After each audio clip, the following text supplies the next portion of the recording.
Alright, in this video we're going to look at section 3.1 exponential functions and their graph, or in their graphs. Alright, let's think about this for a second. You hear this all the time. This whatever is growing exponentially. Okay, is it really? Well, it depends. Does it fit this definition right here? Well, let's see. Your book says an exponential function with base b is denoted f of x is equal to b to the x, where b and x are real numbers such that b is greater than 0 and b is not equal to 1. So what are they saying here? They're saying if you have a function where you have some number like this as your base raised to an exponent, then that's an exponential function, basically, is what they're saying. Some examples of this are y is equal to 3 to the x, f of x is equal to 1/3 to the x, g of x is negative 0.01 to the x. Notice what's common with all of these. The base here is some number, and the exponent in all these is my variable part. That's what makes it exponential. Let's look at our example here.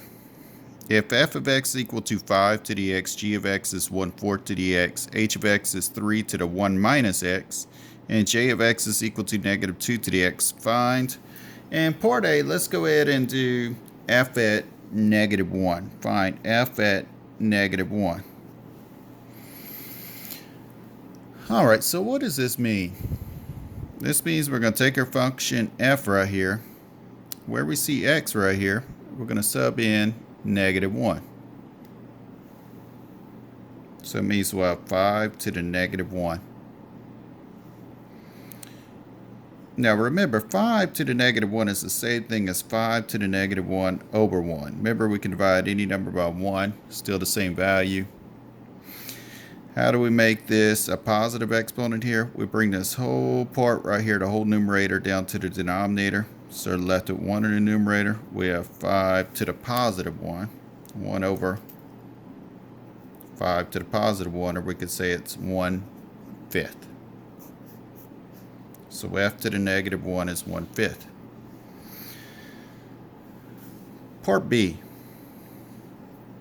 Let's do g evaluated at negative 2. So g evaluated at negative 2 means find your function g.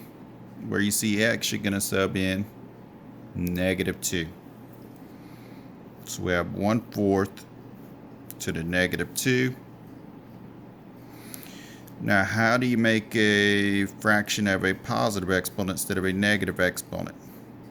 Well, you reciprocate this fraction. So you call that 4 over 1, and that becomes a positive 2. That's just rules of exponents. Well, 4 over 1 is just 4 to the positive 2. And 4 squared will give us 16.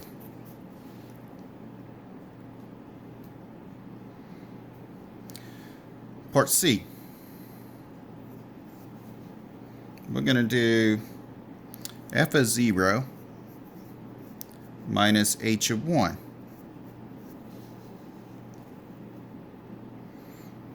Let's deal with f of 0 first. F of 0 means we put 5 to the 0 minus h of 1 means we evaluate h at 1. So we have 3 to the 1 minus 1. Well, that gives me 5 to the 0 minus 3 to the 0. Well, what's 5 to the 0? 1. What's 3 to the 0? 1. And 1 minus 1 will just give us 0. Part D. Part D, we're going to have g evaluated at 1/2. So find your function g right here. You evaluate it at 1/2. So it'll be 1/4 to the 1/2. Let's write that down. 1/4 to the 1/2. Now, we're going to be scared of fractions? No. We're going to work it one step at a time. Remember, another way to write the 1/2 exponent is to write it as the square root of 1/4 to the first.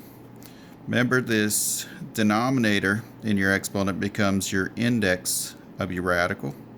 Again, denominator of the exponent becomes index of radical. The numerator of your exponent becomes the exponent of this base portion.